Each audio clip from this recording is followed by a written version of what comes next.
mean? It's a sales job where I actually feel like there's a point to it. I'm helping people create. In this industry, it's good to feel that people care about you and what you're doing, especially with guitar players. We can be very specific. Yes, we can. Very particular. How honest do you want me to be on a Actually, scale of 1 to 10? let's skip that question. Let's skip that question. Okay, never mind. There's two types of people that probably call. I would say there's the ones that know what they want and are very specific, and then there's maybe the people that you have to guide through and coach. You know, at the end of the day, it's a sales position, but I also know that if they don't have the right thing, what's the point of it, right?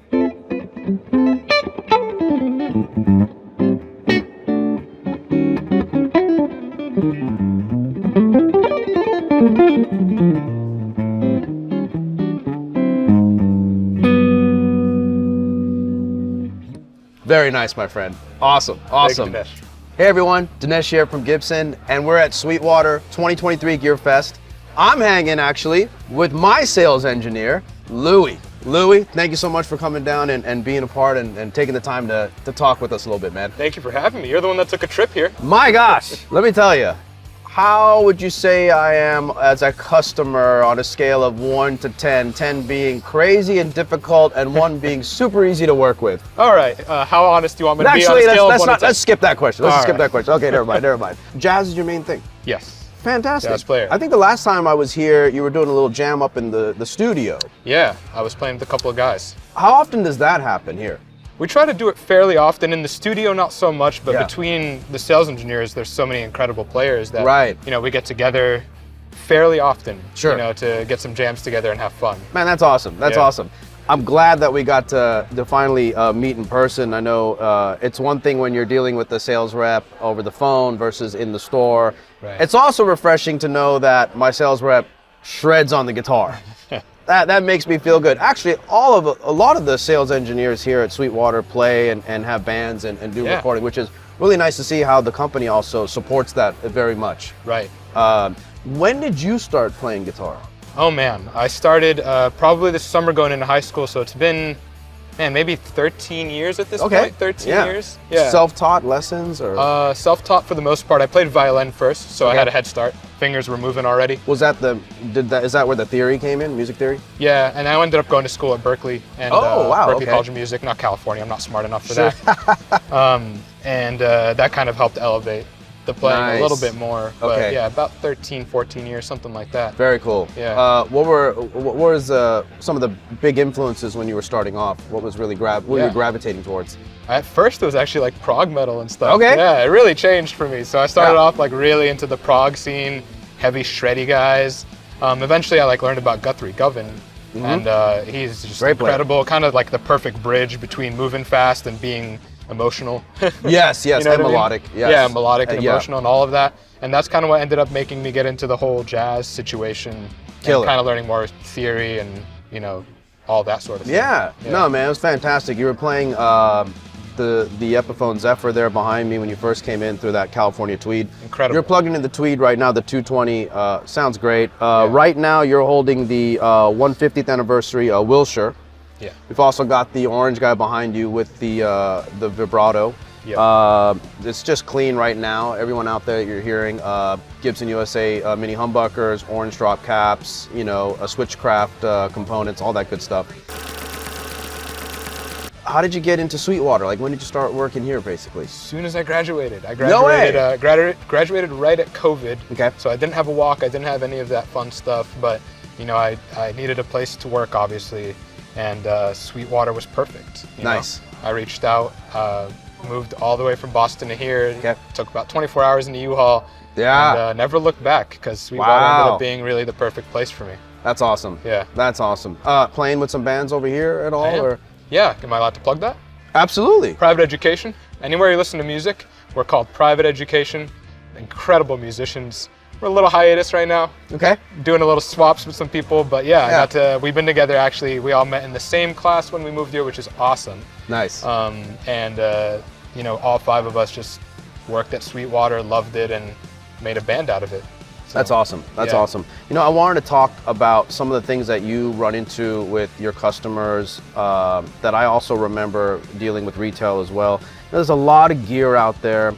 Sometimes it can create buyer anxiety. Yes. What's you know, there's two types of people that probably call. I would say there's the ones that know what they want and are very specific. And then there's maybe the people that you have to guide through and coach and do some, in the sales world, we'll call it qualifying. But basically what it is us getting to know you, figuring out what the purpose is. What do you have? What do you not have? What are you trying to accomplish? Right. What are some of the things that you kind of take into the sales, approach when you're dealing with your customers? Like what are some of the highlights that you run into? Yeah, especially with guitar players, we can be very specific. Yes, we can. Very particular, and especially with my position where it's all online and it's not hands-on, a lot of the people don't know what it feels like. That can be a challenge. If I say, hey, this is a C-neck, they're not going to know what that means. So it's a lot of it is learning different ways to communicate these kind of heady or subjective concepts to a customer and tell them, okay, here's what radius means, but here's what it means for you, right? That's a great way of putting it. Yeah. How can I explain a C profile to you if you don't know what a C profile is? Exactly. You know, maybe there's another comparison. Maybe there's like, hey, it's the difference between a baseball bat neck and, you know, a hockey stick neck. Exactly. You know? Exactly. Everyone has some point of reference, and I think my job is to discover what point of reference makes the most sense for those people. Right. You know? And you guys go through quite an extensive training program here to be prepped for what's going on. Oh, yeah. And the fact that you're hands-on, I believe that you know what you're talking about, as opposed to, you know, just clerking or going through a sales sheet or a SKU list or what we like to call it, you know? Absolutely, yeah. What have you been kind of noticing out there? Like, you know, what percentage would you say of your customer or phone calls in general, is it more informational versus just steering in the right direction of a purchase? It a little bit of both? Yeah, a little bit of both. It depends on the day, really. Yeah. You know, some days you'll get a lot of people who really just don't have any idea what they're looking for. Yeah. And it's your job to discover and say, here's the guitar that you will probably want. You Yeah. know? No, that totally makes And then sense. a lot of the times you get customers that are like, I want this guitar, and you have to tell them why they don't.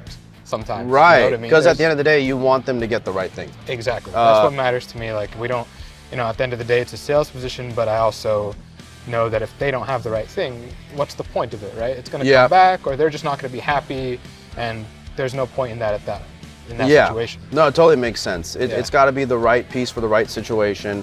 And there's experimentation involved as well. You know, you guys have a great return policy. It's very easy and simple to do, of course. But, you know, obviously it's to probably try to curve the amount that happens, where it's just basically, again, asking the right questions, trusting your sales rep, understanding what it is that you're looking for, or understanding what you might need or might not need is a big part of it as well. What's your favorite part of the job?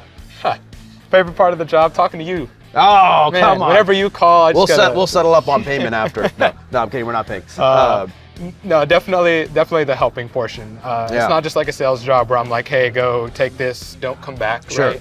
You know what I mean? It's a sales job where I actually feel like there's a point to it. I'm helping people create. And that's what I've done my entire life, is create. And the people that have helped me create have been the most important people in my life. Yes. And so I want to give back to everybody that's doing that. That's a great way of putting it.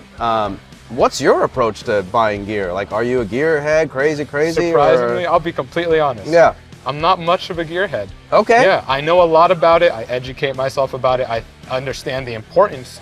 But for my own setup, I keep it simple. Yeah. And you know, there's a totally customers that will do the same thing, and I can help either of them. You know, the complicated guy or the simple guy. But, at the end of the day, everyone needs a different tool, and that's kind of what we're talking about. Yeah. So for someone like me, something simple, you know, I don't have a lot of pedals, just right into an amp, does it for me. It does great for me, but I know that there's customers who are in shoegaze bands and they need a pedal board that spans the entirety of this entire sales floor, right? Right. And it's fun to see what everyone wants and what they need for their creation. So yeah, no, that's a great way of putting it. What's coming up for you besides the band stuff? Are you getting involved in anything else down here? Are you going to be doing any recording up at the studio or anything like that? I hope to. Yeah. Okay. My couple of friends and I are talking about setting up like a jazz club and night, and getting together a bunch of local musicians. Like, we want to support the scene more so than just making music. Yeah. There's a lot of young people here who don't have a lot of. They're not aware of, like, there's not a lot of community for them to be playing music outside of maybe classic rock or the stuff that they grew up with their parents, like that. Right. For example. We're live. Yeah, and so we want to kind of help boost the community a little awesome. bit and diversify what we have here. So. Yeah. What's something you'd like to say to everyone out there that's, you know, again, in this gear situation, maybe they're going to call you, maybe they're going to call, and what would you say to someone right now that's looking for something, looking for a piece of gear, you know, inspirational versus, you know, trying to make the right decision? What's a great little, you know, blanket statement that you can kind of give to someone out there? Yeah, which camera? All of them? Oh, all of them are all over. Just trust us, you know? I think a lot of the people, I'm lucky, and I can be honest, that I work with a lot of very good people, a lot of people who are very knowledgeable. And in this industry, it's good to feel that people care about you and what you're doing. So trust that whoever you're talking to does care about that and isn't just trying to make a dime like in other industries.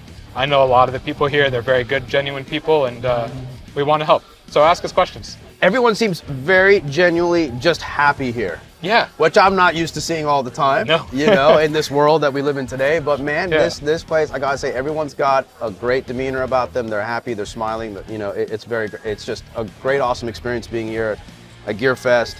I want to thank you for taking the time real quick to you know, spend some time here and talk. I'm glad that we got to meet again. Yeah, thank you. I'll definitely be bugging you soon here on getting some gear. Stay tuned. We got more stuff coming. And again, just keep an eye on my man here, Loui. Give him a call if you're looking for some gear. He's the guy. He's my guy. And man, thank you again for everything. You want to just give us a little play outro? And maybe I'll give you like two chords. How about one of these? How about one of these? Maybe one of these. Very nice. Bye, everyone. Thanks, everyone.